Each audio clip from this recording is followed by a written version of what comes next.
शन्नो मित्रशं वरुणः शन्नो भवत्वर्यमा शन्न इन्द्रो बृहस्पतिः शन्नो विष्णुरुक्रमः।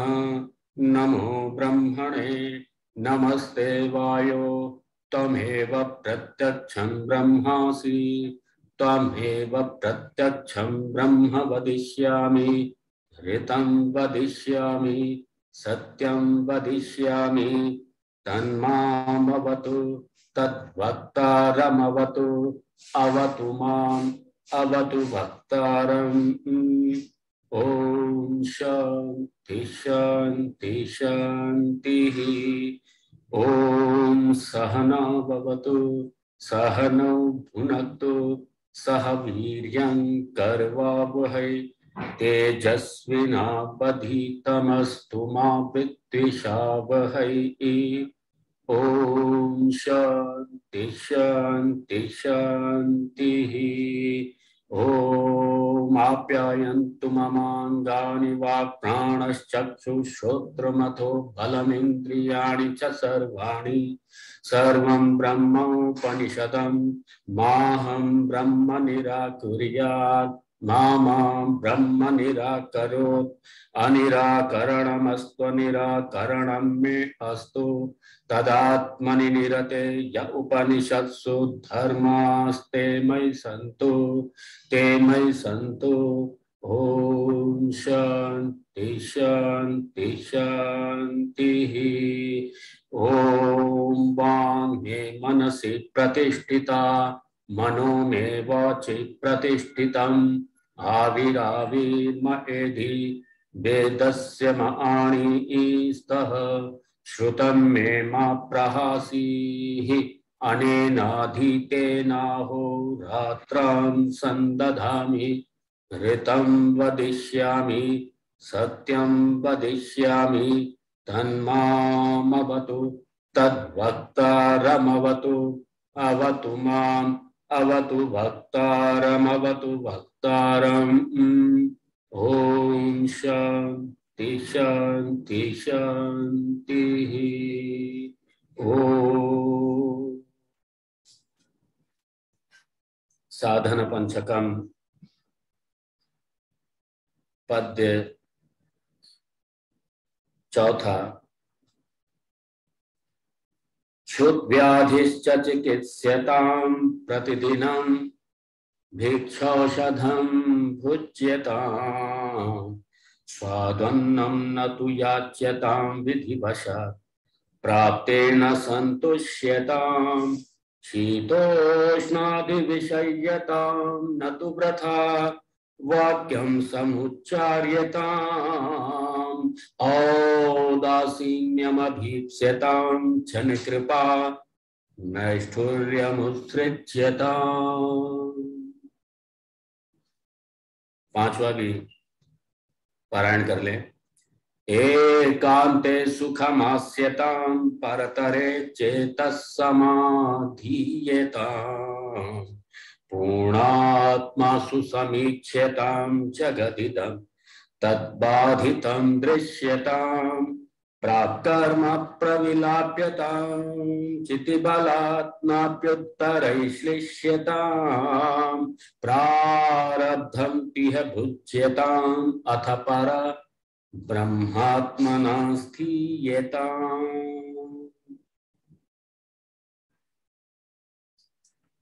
सभी का स्वागत करते हुए वंदन करते हुए आपकी श्रद्धा आपकी भक्ति आपकी जिज्ञासा आपकी उत्कंठा आपकी अभिलाषा आपकी पिपासा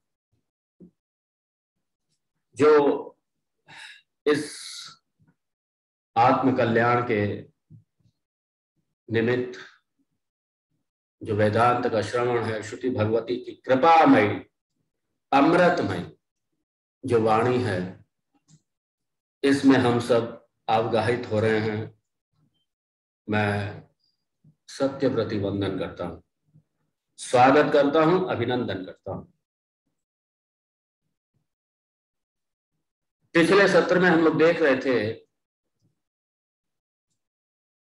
भगवान शंकराचार्य जी का चौथा पद्य और जिसमें उन्होंने कहा था शीतोष्णादि विषय्यता, शीतोष्णादि विषय्यता।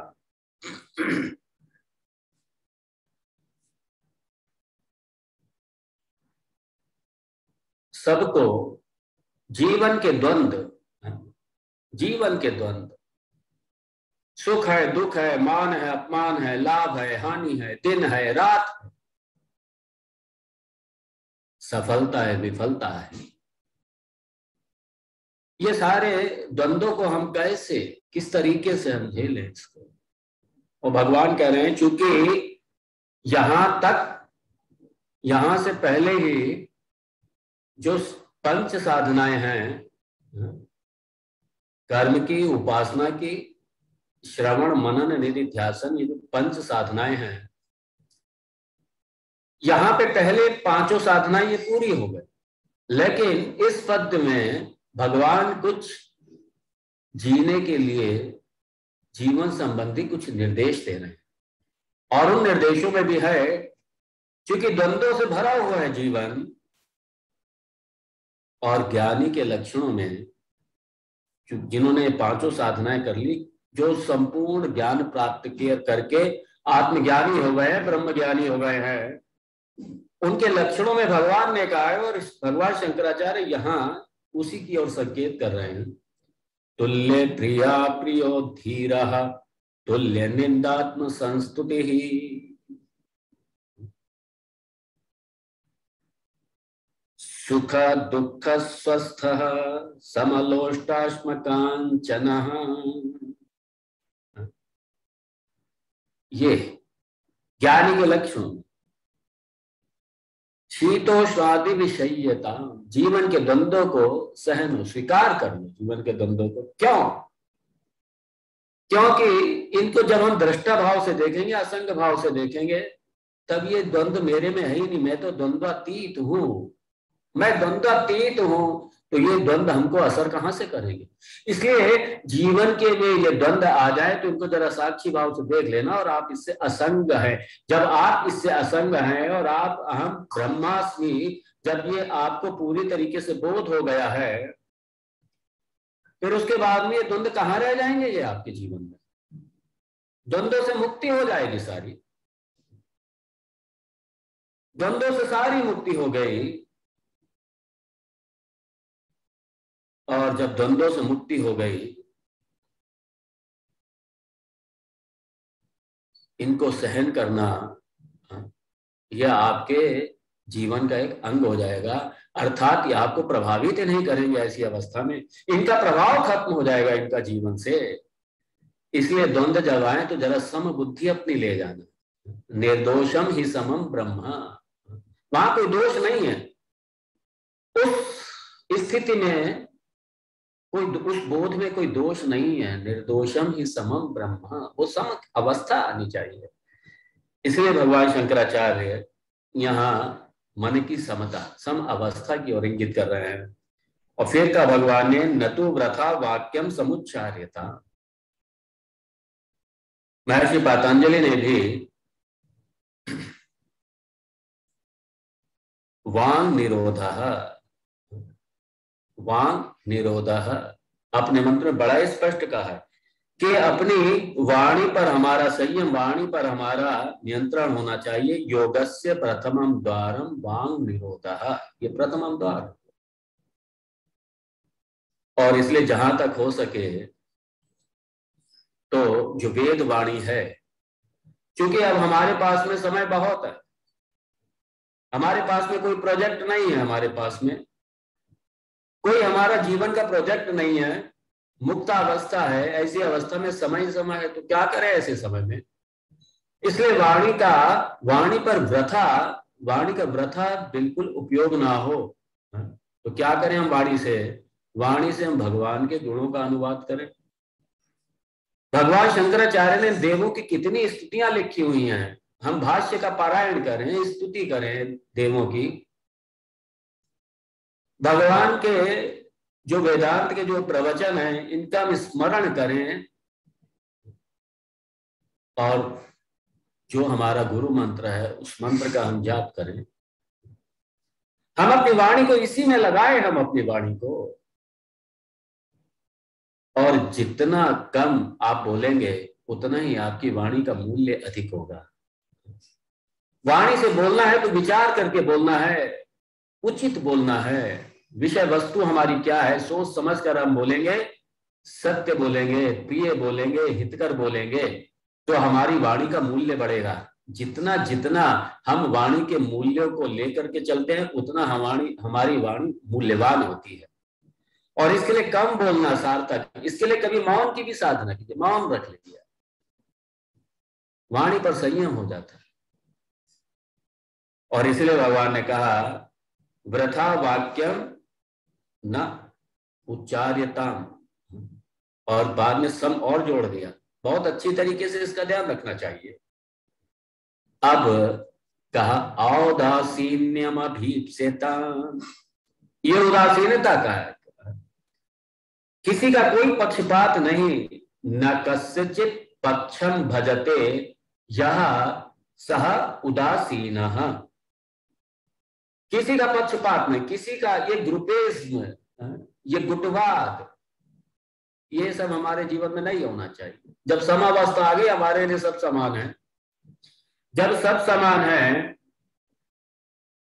विद्या विनय संपन्ने ब्राह्मणे गविहस्तिनि शुनि चैव स्वपाके च पंडिता समदर्शिनः। ये ज्ञानी की दृष्टि बता रहे। ज्ञानी की क्या दृष्टि? पहले तो विनय से संपन्न होगा। जब विनय से संपन्न होगा तब आगे की दृष्टि बढ़ेगी। समावस्था तो बाद में आएगी, पहले विनय आना चाहिए, विनयता आनी चाहिए। क्योंकि उदासीनता के लिए विनय होना जरूरी है, उदासीन होने के लिए समदृष्टि जरूरी है। देखिए, ये भगवान शंकराचार्य जी ने ये पूरा एक सोपान दिया है, 40 निर्देशों का एक सोपान है, एक के बाद एक कड़ी है। जो अगली आज्ञा है उसकी पिछली आज्ञा से सीधा संबंध है। पिछली आज्ञा जब होगी हमारे जीवन में पूरी, तब अगली आज्ञा की पात्रता हमें आएगी।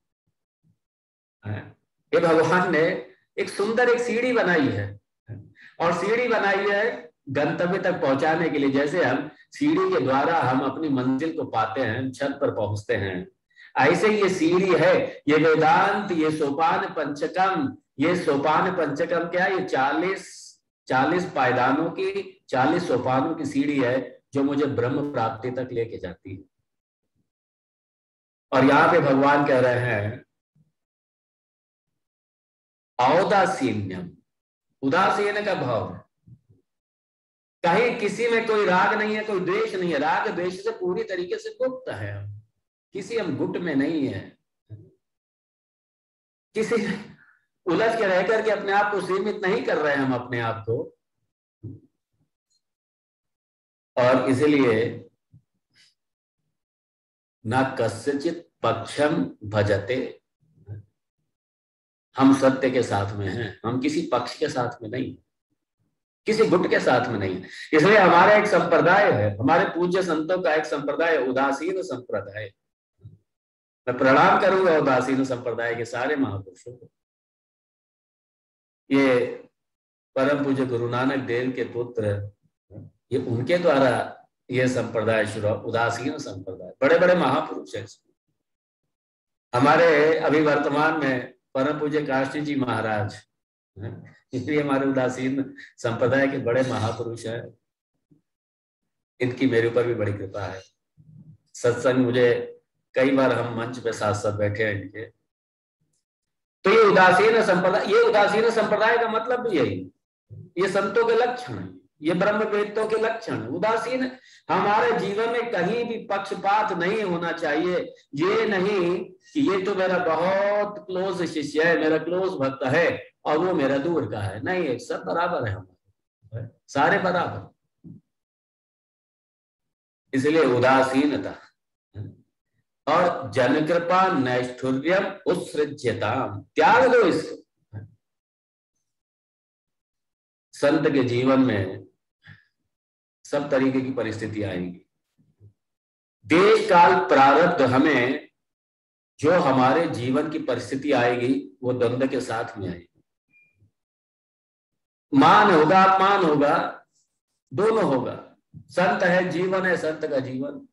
कहीं जाते हैं पाद पूजा भी होती है, और कभी इधर उधर जाते हैं तो थोड़ा सा अपमान भी मिल जाता है। कभी कभी सामने नहीं कह देते, पीछे कहते अरे ये संत वंत क्या है, ये क्या, ये समाज को कोई कंट्रीब्यूटर थोड़ी है, ये तो समाज के ऊपर बोझ है। ये कुछ करते कराते हैं नहीं, समाज के ऊपर बोझ है ये। बेचारे जानते नहीं, अज्ञानी है। तो कभी हमें हमें बड़ा अपमान मिलेगा, कभी इतना बड़ा सम्मान मिलेगा, रथ में लेके शोभा यात्रा भी निकलेगी कभी। और दोनों में, इसलिए हमें दोनों से ऊपर उठना है, हमें दोनों से हमें निर्लिप्त रहना है, दोनों से। क्योंकि ये जो सारा सम्मान अपमान है, ये तो शरीर का है, ये तो मन का है, ये तो उपाधि का है। और मैं असंग हूं, मुझे इनसे क्या लेना देना, असंग हूं मैं। जब मैं असंग हूं तो अपने स्वरूप में रहना, अपने स्वरूप का स्मरण करते हुए मुझे व्यवहार करना, इस बात का हमें ध्यान रखें। इसलिए ना तो किसी पे कृपा कीजिए बहुत ज्यादा, और ना किसी पे निष्ठुरता दिखाइए, सम बुद्धि रखिए, सब पर कृपा कीजिए, सब पर कृपा कीजिए, निष्ठुरता किसी से नहीं, सब समान है सारे। राग द्वेष से रहित हो जाओ। और यहाँ पे भगवान शंकराचार्य हमको, सन्यासियों को, संतों को अलर्ट कर रहे हैं, जागरूक कर रहे हैं, सचेत कर रहे हैं हमारे जीवन शैली के प्रति। यहाँ पे कुछ निर्देश देने के बाद अब श्रुति भगवती के सार रूपी इस साधन पंचकम में, उपदेश पंचकम में भगवान शंकराचार्य जो अंतिम जो निर्देश देते हैं, 32 निर्देश हो गए, 8 निर्देश और बचे। और उसमें ये जो अंतिम ये साधना तो सारी हो चुकी है। साधना के बाद में जीवन शैली के कुछ निर्देश भी भगवान हमें दे चुके हैं। अब जीवन मुक्ति और विदेह मुक्ति, इसका वर्णन है। जीवन मुक्ति क्या है, विदेह मुक्ति क्या है, इसका वर्णन है। जीवन मुक्त को कैसे रहना चाहिए, जीवन मुक्त संन्यास जीवन है, कैसे रहना चाहिए। यहां कोई कर्तव्यता नहीं है, ये याद रखना। इस 5वें पद्य में, 5वें श्लोक में कोई कर्तव्यता नहीं है, क्योंकि ब्रह्म में कोई कर्तव्यता है ही नहीं। ब्रह्म को क्या हम निर्देश दे सकते हैं, ब्रह्म के लिए क्या कर्तव्य है, तस्य कार्यम न विद्यते, उसके लिए कोई कर्तव्य निर्देश नहीं है। जब कर्तव्य निर्देश नहीं है तो फिर कैसे एक सन्यासी को कैसे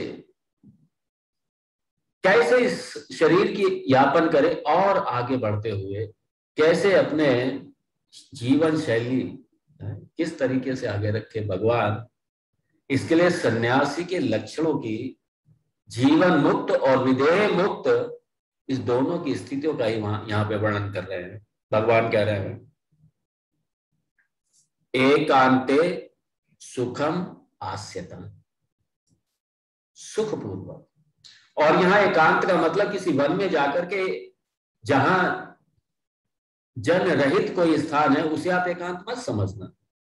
यहाँ पे एकांत का मतलब है एकमेव द्वितीयम, द्वैत का बात हो गया पूरी तरीके से, द्वैत है ही नहीं, एक बचा, बाकी सबका अंत हो गया, द्वैत का अंत हो गया, समाप्ति हो गई द्वैत की। एकमेव द्वितीयम सत एव इदम अग्रे आसीत्, वो जो जगत का अधिष्ठान जो सत्य है उसमें अपने अहम को लगाना, उस सत्य में अपने अहम को लगाना, उसमें उस सत्य में उस अहम को केंद्रित करना, ये केंद्रित करना, ये आस्यता, ये बैठ जाना है। आंखें बंद करके बैठ करके जो महर्षि पतंजलि की जो समाधि, वो यहां मत समझ लेना, अष्टांग योग की समाधि मत समझ लेना। यहाँ पे द्वैत का बात है, यहाँ पर ये स्थिति है। कि जैसे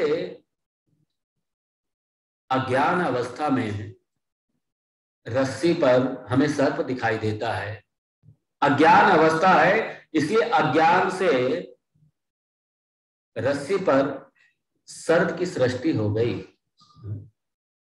अंधकार अवस्था, अज्ञान अवस्था, अज्ञान से ही संसार की उत्पत्ति हुई, जैसे अज्ञान से सर्प की उत्पत्ति हुई। और जब तक अज्ञान है तब तक सर्प है, जब तक अंधकार है तब तक सर्प है, जब तक अज्ञान है तब तक संसार है।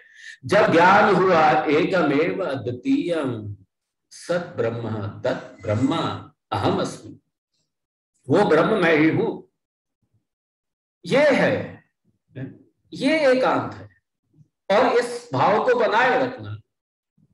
जगत हमें इस चर्म चक्षु से हमें जगत दिखाई दे रहा है, लेकिन ज्ञान चक्षु से इसका बात हो चुका है। जगत ना था, ना है, ना होगा। ज्ञान चक्षु से इसका बात हो गया। और ये श्रवण मनन निधि ध्यासन की साधना हमारी हो गई। और यहां पे कहा एकांते, ये एकांत समझ लीजिए, एकांत क्या है। यहां पे इस एकांत की बात है, दूसरा नहीं है। द्वैत का बात हो गया, एक बचा, सबका अंत हो गया उसी में, सबका लय हो गया उसी में।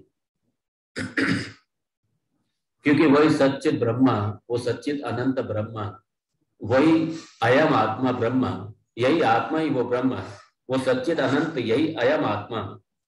इसमें जब सबका बात हो गया, दूसरा कुछ बचा ही नहीं, द्वैत का बात हो गया, ये एक है।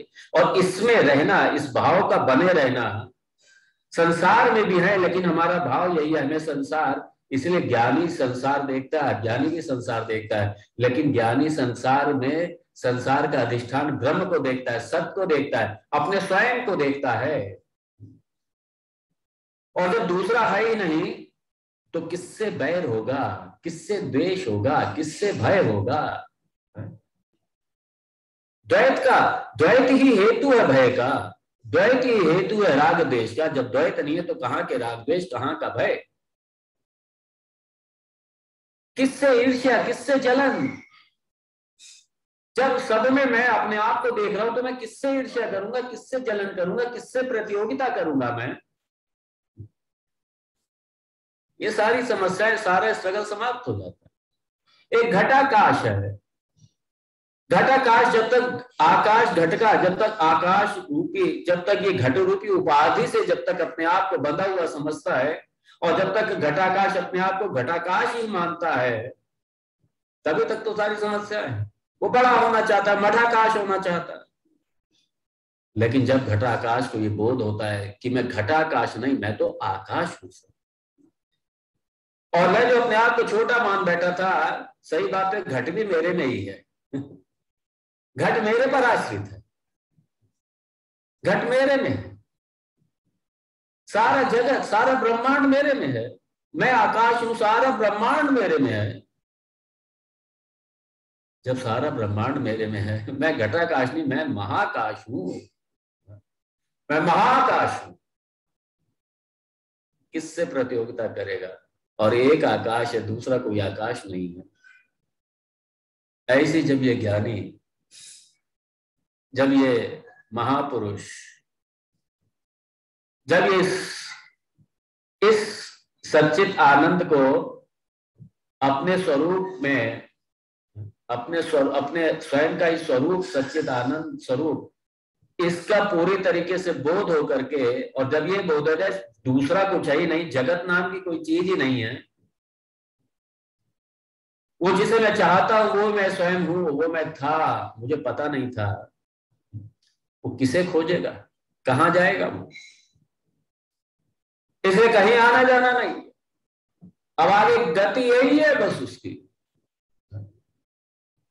यह मुक्त पुरुष है, जीते जी सारे संघर्षों से मुक्ति, सारी सीमाओं से मुक्ति, सारी समस्याओं से मुक्ति। क्यों? क्योंकि दूसरा कुछ है ही, दूसरा कुछ है ही नहीं, मेरे अतिरिक्त दूसरा कुछ नहीं है, जगत का अधिष्ठान मैं ही हूं, दूसरा कुछ है ही नहीं। और इसीलिए कहा परतरे चेतस समाधीयता, अपने चित्त को, अपने चित्त को, अपने क्या करो, अपने चित्त को, अपने चित्त को लगाओ परतरे। ये जो सृष्टि का, सारी सृष्टि का जो अधिष्ठान है, जो पर ब्रह्म है, सृष्टि का अधिष्ठान है, उसमें उसमें क्या करो, उसमें अपने चित्त को पूरी तरीके लगाओ, अपने चित्त को, अपने पूरे तरीके चित्त को लगाओ, उसमें स्थिर करो, उस पर ब्रह्म में अपने चित्त को स्थिर करो, अपने स्वरूप में आ जाओ। पूर्ण आत्मा सुसमीक्षता, और मैं ही पूर्ण हूं। ये सारा जगत, ये सारा जगत अयम आत्मा, अयम आत्मा ब्रह्म, ये आत्मा यही ब्रह्म है और यही जगत का अधिष्ठान है। अर्थात अब मैं ही पूर्ण हूं, दूसरा कुछ है नहीं, मेरे अतिरिक्त और दूसरा कुछ है ही नहीं। जहां भी मेरी दृष्टि जाती है वहां मेरे स्वयं का भान होता है, दूसरा कुछ है ही। और इसीलिए पूर्ण आत्मा सुसमीक्षता जगदिदम तत्बाधितम दृश्यता। जगत को देखें कैसे? जगत को अपने स्वयं के ही स्वरूप में, अपने आत्म स्वरूप से इस जगत को देखो। इस जगत का अधिष्ठान मैं स्वयं हूं। मैं अपने सुख के लिए, अपने आनंद के लिए इस जगत पर आश्रित नहीं हूं, क्योंकि आनंद तो मेरा स्वरूप है, मैं ही अनंत हूं। मैं इस जगत पर आश्रित नहीं हूं अपने सुख के लिए, बल्कि जगत ये सत्ता मुझसे ले रहा है। मैं इसका अधिष्ठान हूं, ये सत्ता मुझसे ले रहा है। और इसलिए जगत का बाध हो जाता है, जगत का बाध हो गया। जगत था नहीं, जगत है नहीं, जगत रहेगा नहीं, यही तो जगत का बात है। जिस जगत को मैं सत बुद्धि से देख रहा था, सत बुद्धि से देख रहा था, अपने से अलग समझ रहा था, जब अज्ञान अवस्था थी तब, आज जगत है ही नहीं, जगत का बात हो गया। लेकिन जगत का तो बात हो गया, और जगत का अधिष्ठान है जो सच्चित आनंद है, जो मेरा स्वरूप है, जो मैं हूं, उसका कभी बाध नहीं हुआ, कभी बाध होगा भी नहीं उसका, क्योंकि अधिष्ठान का कभी बाध नहीं होता। अधिष्ठान का बाध नहीं होगा, दृष्टा का बाध नहीं होगा, दृक् का बाध नहीं होगा, दृक् का बाध नहीं होगा, दृष्टा का बाध नहीं होगा, दृश्य का बाध हो जाएगा। दृश्य जो मैं सत समझ रहा था, पता चला है ही नहीं, मैं ही हूं, दूसरा कुछ है ही नहीं। इसलिए अहम पूर्णा अस्मि, मैं ही पूर्ण हूं। अर्थात ये जगत भी मेरे से अलग नहीं है, ये जगत या भगवान ये मेरे से अलग नहीं है। जैसे मठ आकाश को ये बोध हो जाता है, मैं तो आकाश हूं, मैं तो महाकाश हूं। इसलिए मठ आकाश भी ये भी मैं ही हूं, घटाकाश भी मैं ही हूं, महाकाश भी मैं ही हूं, मैं एक ही आकाश हूं। ऐसे ही मैं ही सिर्फ सच्चित अनंत ब्रह्म अहम अस्मि, वो मैं ही हूं, और मैं ही पूर्ण। और पूर्ण का मतलब अद्वैत है। पूर्ण के में द्वैत नहीं होता, द्वैत होगा तो पूर्ण नहीं होगा, द्वैत होगा तो दोनों सीमित हो जाएंगे। उदारम अंतरम कुरुते अथ तस्य भयं भवति। ये द्वैत है भय का मूल, ये संघर्ष है भय का मूल, ये संसार का मूल, ये द्वैत है। और द्वैत का मूल अज्ञान है। जब अज्ञान की निवृत्ति हो गई, ज्ञान में एक सच्चित अनंत ब्रह्म, वो अहम अस्मि, अहम पूर्ण आत्मा अहम अस्मि, मैं ही पूर्ण हूं, दूसरा कुछ है ही नहीं। काहे का संघर्ष? जगत बाध हो गया। जगत बाध हो गया तो जगत की समस्याओं का भी तो बाध हो गया। जब जगत बाध हो गया तो मेरे तन का बाध हो गया, मेरे मन का बाध हो गया, मेरी बुद्धि का बाध हो गया, मेरे अहंकार का बाध हो गया, सबका बाध हो गया। इसलिए किसकी समस्या और किसके लिए समस्या? कोई समस्या। शोकातीत हो गए, ये शोक की आत्यंतिक निवृत्ति हो गई, मुक्त हो गए, जीते जी मुक्त हो गए, जीते जी मुक्त हो गए। अब अगली दो पंक्तियां अगले 4 निर्देश ये विदेह मुक्ति। इसके लिए थोड़ा सा हमें कर्म को समझना पड़ेगा। पहले कर्म को समझने के लिए पहले ये समझ लीजिए कि हम जो भी कर्म करते हैं उस कर्म के फल पुण्य रूप में या पाप रूप में, दृष्ट रूप में, अदृष्ट रूप में। क्योंकि बहुत से कर्म ऐसे हैं जिनको हम भोग लेते हैं, सामने ही कर्म का हमें फल तुरंत मिल जाता है, फल तुरंत मिल गया, ये दृष्ट फल हो गया। और बहुत से कर्म हैं जिनका कि पुण्य पाप हमसे हो जाते हैं, हमको तुरंत फल नहीं मिलता उसका, वो अदृष्ट रूप से हमारे अपने अकाउंट में, कर्ता के अकाउंट में ही रहता है, अदृष्ट रूप से। और ये जीवन के, ये जरूरी नहीं है कि इस जीवन के सारे कर्म जो मैं कर रहा हूं इसके सारे फल पुण्य पाप के रूप में, सुख दुख के रूप में मैं इसी जन्म में भोगूं, ऐसा नहीं है। इस जन्म के बहुत से ऐसे कर्म हैं जिनका फल हमें इस जन्म में नहीं मिलता, क्योंकि जन्म में कर्म कर रहे हैं तो पुण्य होगा, पाप होगा, दृष्ट फल होगा, अदृष्ट फल होगा। और अदृष्ट रूप से हमारे फल, हमारे कर्मों के सारे फल हमारे अकाउंट में ही रहते हैं। अब इससे पहले मैंने पता नहीं कितने जन्म ले लिए। देखो, सनातन धर्म की एक महिमा है बहुत बड़ी। और संस्कृतियों में जैसे इस्लाम और क्रिश्चियनिटी में, वहां पे ये पुनर्जन्म का सिद्धांत नहीं है, पुनर्जन्म को वो नहीं मानते। और पुनर्जन्म को वो नहीं मानते, ये संसार में जितनी विषमताएं हैं, जितने भेद हैं, प्राणियों में भेद हैं, 84 लाख योनियों में प्राणियों में भेद हैं, एक एक योनि में कितने कितने भेद हैं।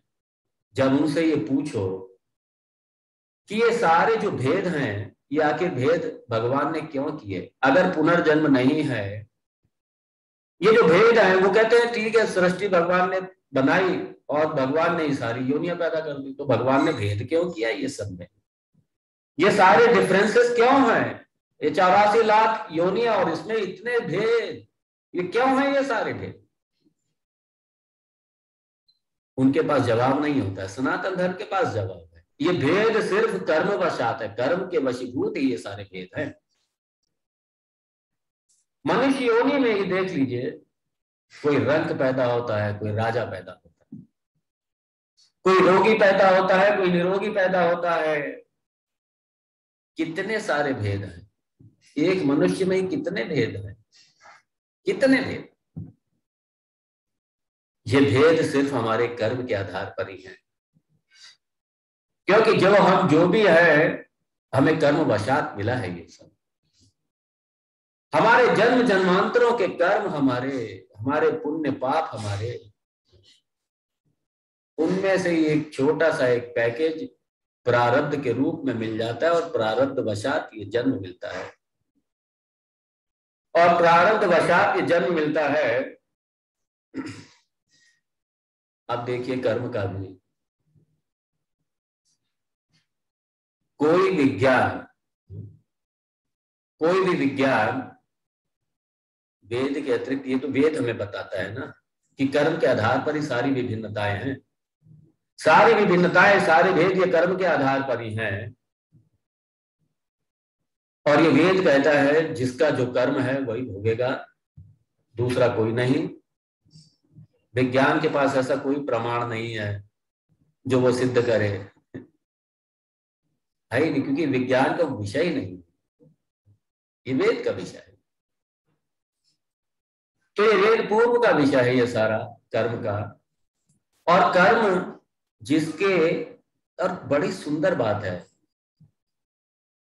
जब हम कर्म को स्वीकार कर लेते हैं, जब हम कर्म के नियम को स्वीकार करते हैं, तभी हमारी भ्रांतियां मिटती हैं। हमारी समाज में जितना भी ज्यादा भेद है, जितनी विषमताएं हैं, क्योंकि एक आज ये एक बच्चों की एक बड़ा एक प्रश्न होता है, वो देखते हैं समाज में कि एक तरफ पापी है, दुष्कर्मी है, करप्ट लोग हैं, व्यभिचारी हैं, दुराचारी हैं, उनको बड़े सुख साधनों के साथ में जब वो देखते हैं, और दूसरी तरफ एक धार्मिक नियमबद्ध संयम होकर के जीने वाले, उनको जब साधन विहीन देखते हैं, उनको दुखी देखते हैं, तो वो समझ लेते हैं, निष्कर्ष निकालते हैं कि ये बढ़िया है, अगर सुखपूर्वक जीना है तो ये सारी बेईमानी करो, है जैसे ये आचरण कर रहे हैं वैसे हम भी आचरण करें, सुखी रहो। वो निष्कर्ष निकाल लेते, वो जानते नहीं है कि अगर वो सुख भोग रहे हैं तो क्यों, और दूसरी तरफ दुख भोग रहे हैं तो क्यों। अगर कोई दुराचारी व्यक्ति है, पापी है, अधर्मी है, और अगर वो देख करके लगता है उसको सुख साधनों के साथ में कि ये बड़ा सुखी है, वो उसको सुख उसके पाप की वजह से, अधर्म की वजह से नहीं मिलना, उसके जो पूर्व जन्म के जो पुण्य है वो अपने पुण्यों की वजह से सुख पा रहा है। लेकिन वो जो इस जन्म में अधर्म कर रहा है, अनीति कर रहा है, उसका उसे भोगना ही पड़ेगा, भोगना पड़ेगा उसको। किसी का बैल बन करके भोगेगा, किसी का कुत्ता बन करके भोगेगा। ये पाप योनि इसी तरीके से पाप करते हैं। हम जब पाप करते हैं, किसी के प्रति अन्याय करते हैं, उसका बैल बन करके डंडे खाते हैं, उसका कुत्ता बन करके डंडे खाते हैं, पशु बन करके दुख भोग करके हम पाप भोगते हैं, फिर एक योनि में पेड़ पौधे के रूप में जन्म लेकर के पाप भोगते हैं, पाप भोगने पड़े। और अगर कोई धार्मिक है, श्रद्धावान है, नीति पारायण है, नियम संयम से जीने वाला है, कई बार हम उसको दुखी देखते हैं, तो ये उसके पूर्व के जो पाप हैं वो उसका क्षय हो रहा है। कभी मत समझना कि धर्म हमारा व्यर्थ चला जाएगा या हमारा अधर्म व्यर्थ चला जाएगा। ये जितने भी विभिन्नताएं हैं, ये कर्मों के आधार पर हैं, पुण्य पाप के आधार पर हैं। और जब इसीलिए हमारा सनातन धर्म, जैसे पश्चिम इस संसार पे एक एक्सीडेंट मान लिया, बस ये घटित हो गया ये सब ईश्वर ने कर दिया, ठीक है कर दिया, हो गया, ये घटना घट गई खाली, नहीं ये घटना नहीं, एक पूर्व नियोजित, ये सारी सृष्टि बड़ी पूर्व नियोजित और भगवान के नियमों से बंधी हुई है। ये धर्म से संयमित होकर के चल रही है सारी सृष्टि। इसलिए हम कर्म का जब सिद्धांत अपनाते हैं, हमें ये पता है कि कर्म के आधार पर ही हमारा अगला जन्म भी होगा, तो निश्चित रूप से हम अपने भविष्य के निर्माता स्वयं बन जाते हैं। ये एक्सीडेंट नहीं है, हम भविष्य के निर्माता स्वयं बन जाते हैं। इसलिए हम हर अच्छे कर्म को करने का प्रयत्न करते हैं, इसलिए हम दुष्कर्म से बचने का प्रयत्न करते हैं, सुकर्म को करने का प्रयत्न करते हैं, सुकर्म को करने का प्रयत्न करते हैं, इसीलिए हम करते हैं। और इसीलिए जब हमारे ऊपर दुख आते हैं तो हम किसी पर आरोप नहीं लगाते। कर्म का जब हम सिद्धांत स्वीकार करते हैं तो हम फिर किसी पर आरोप नहीं लगाते। क्यों? क्योंकि अगर दुख की कोई स्थिति है तो जरूर मेरे पूर्व के कोई किए गए पाप हैं जो इस रूप में निकल करके आए हैं। इसलिए सनातन धर्मी, एक सनातनी, एक हिंदू, इसलिए पाप को सहर्ष स्वीकार कर लेता है अपना कर्म समझ के, और भगवान का धन्यवाद करता है, हे भगवान आपने मेरा एक पाप कर्म कम कर दिया, आपने मेरा एक पाप कर्म कर दिया, कम कर दिया, इसलिए आप मेरे सारे पाप इसी जन्म में क्षय कर दो, अर्थात सारे दुख मुझे दे दो, मेरे पापों का क्षय कर दो, मेरे दुख मुझे दे कर दो। इसलिए कर्म का सिद्धांत, इसीलिए पुनरपि जननम, पुनर्जन्म ये कर्म के ही आधार पर है। सारी जगत में जो विभिन्नताएं हैं, जो विषमताएं हैं, ये कर्म के ही आधार पर हैं सर, कर्म के आधार पर।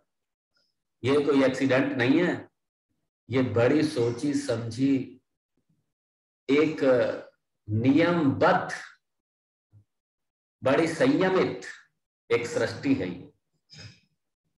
सब कुछ सारे धर्म से जुड़े हुए हैं, सारी सृष्टि धर्म से जुड़ करके धर्ममय, सारी सृष्टि धर्ममय है, धर्म आधार है सृष्टि का, धर्म आधार।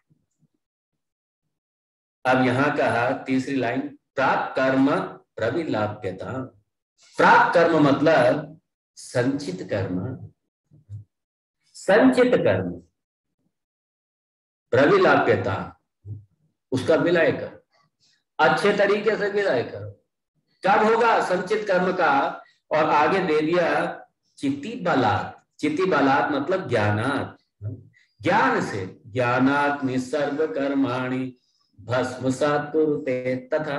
ये ज्ञान अग्नि से, ये चिति बलात् मतलब ज्ञान अग्नि, ज्ञान की अग्नि से, आत्मज्ञान से प्राप्त कर्म जो संचित कर्म है वो खाता ही जल गया। कैसे जल गया? क्योंकि करता ही नहीं है, ना मैं करता हूं ना मैं भोगता हूं, करता चला गया, भोगता चला गया। अहम पूर्णात्मा, अहम ब्रह्म, अहम अस्मि, और ना अहम करता ना कारयिता, ना मैं करता हूं ना करवाता हूं। जब करता ही नहीं है तो भोगता भी नहीं है।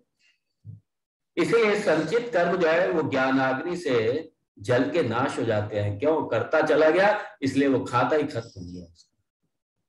प्राप्त कर्म संचित कर्म, संचित कर्म का खाता जल गया, राख हो गया संचित कर्म का खाता। चिति बलात्, ज्ञान की अग्नि से। ज्ञान कौन सा ज्ञान? अहम ब्रह्मास्मि। मैं अपने आप को करता समझता था, अपने आप को भोगता समझता था अज्ञान अवस्था में, और आत्मज्ञान ने, ब्रह्म ज्ञान ने मुझे यह बताया कि मैं करता हूं ही नहीं, ना मैं करता हूं ना भोगता हूं। जब करता नहीं हूं, भोगता नहीं हूं, तो सारे कर्म किसके अकाउंट में जाए? जैसे आपका अकाउंट बैंक में खुला है और आपने कोई नॉमिनी नहीं बनाया, आपने कोई नॉमिनी नहीं बनाया, अब आपका देह छूट गया, बैंक क्या करेगा? जो आपका पैसा जितना जमा है आपके अकाउंट में, वो क्या होगा? वो क्या उसका भोग आप करेंगे क्या? नहीं, उसका लय हो गया। आप है नहीं, जब करता ही नहीं है तो भोगता कहां से होगा? इसलिए करता भोगता दोनों जब नहीं हूं मैं, ना मैं करता हूं ना करवाता हूं किसी से। अहम असंगा अस्मि, अहम पूर्णा अस्मि। जब मैं पूर्ण हूं, मैं असंग हूं, अहम शुद्धा अस्मि। जब मैं सब हूं और मुझे अपने स्वरूप का भान हो गया पूरी तरीके से, बोध हो गया पूरी तरीके से, तो इस ज्ञानाग्नि ने जो मेरा संचित कर्म का जो पिटारा था वो मेरा क्या कर दिया? जला के नाश कर दिया। अब न अति उत्तरैहि श्लिष्यताम्, उत्तरैहि मतलब आगामी कर्म, ज्ञान प्राप्ति के बाद में। क्योंकि ज्ञान प्राप्ति से जो पहले कर्म जितने वो तो ज्ञान की अग्नि ने जला के भस्म कर दिया। अब मेरा जो आगामी कर्म है, क्रियमाण कर्म है, उसका क्या होगा? उसका क्या होगा? उसमें कोई आप अपने आप को संग ना रखिए, अपने आप को निसंग रहिए उससे। क्यों? आप जब करता ही नहीं है, आपने कर्म किए ही नहीं, इसलिए जो आगामी कर्म है वो भी आपके खाते में नहीं आएंगे, आई नहीं वो, उसमें असंग रहो पूरी तरीके से। भगवान शंकराचार्य जी तत्व बोध में बताते हैं कि आखिर जो आगामी कर्म है, जो ज्ञान प्राप्ति के बाद में जो कर्म है, जो आगामी कर्म है, उनका क्या होगा? उन आगामी कर्मों का क्या होगा? भगवान बताते हैं। क्योंकि ज्ञानी तो करता नहीं है, लेकिन कर्म बहुत हो। ज्ञानी से, ज्ञानी के चरणों में पुण्यों का खजाना रहता है, ध्यान रखना। ज्ञानी को पुण्य नहीं चाहिए, लेकिन चूंकि ज्ञानी जन लोक कल्याण के प्रवचन करना, लोगों का मार्गदर्शन करना, ये सारे तीर्थ करना, उपासना करना, ब्रह्म स्थिति में रहना, वो पुण्यों का बहुत बड़ा संचय है उनके पास। उन्हें नहीं चाहिए पुण्य, लेकिन जाएंगे कहाँ पुण्य? वो पुण्य जाएंगे सीधा किसके पास? जो सेवा करे, जो ज्ञानी का सम्मान दे, जो ज्ञानी की सेवा करे, वो पुण्य अपने आप उनके अकाउंट में चले जाते हैं। इसलिए ज्ञानी के दर्शनों का भी बहुत बड़ा फल है, ज्ञानी को प्रणाम करने का बहुत बड़ा फल है। बड़ी महिमा गाई गई है शास्त्रों में इसकी, बहुत महिमा गाई है। आत्मज्ञानी के दर्शनों का बड़ा फल है, बहुत महिमा है। इसलिए खाली दर्शन मात्र से कई बार पापों का अपने क्षय हो जाता है, क्योंकि उनके जो पुण्य है, उनके पुण्य अपने अकाउंट में आ जाते हैं। और उनके पुण्य, महापुरुषों के दर्शनों का पुण्य, महापुरुषों की सेवा का पुण्य है। उनका जो सेवा है, वो सेवा से उनके सारे पुण्य अपने पास आ जाते हैं। और उनके जो अनजाने में किए गए पाप होते हैं, अनजाने में चलते चलते चींटी मर गई, कुछ मर गया, किसी को कुछ डांट दिया, इस तरीके से अनजाने में कुछ पाप हो जाते हैं। जब पुण्य नहीं है, पाप भी नहीं है ज्ञानी के, पाप कहाँ जाएंगे? जो ज्ञानी के लिए कुछ अपमान कर दे, कुछ उनके लिए गलत सोच ले, गलत बोल दे, गलत कर दे, वो सारे पाप उन्हीं की तरफ चले जाते हैं। तो यहाँ का उत्तर ही श्लिष्यता न, उत्तर ही जो आगामी कर्म है उसमें अपने आप को संलग्न नहीं रखना है। उसमें किसी भी तरीके से कहीं भी कोई संग नहीं होना चाहिए। कितने पुण्य हो रहे हैं, पाप हो रहे हैं, ठीक है, ना करता है ना भोगता हूं मैं, अहम पूर्ण अस्मि। यहाँ मैं विराम दूंगा और बाकी अगले सत्र में देखेंगे।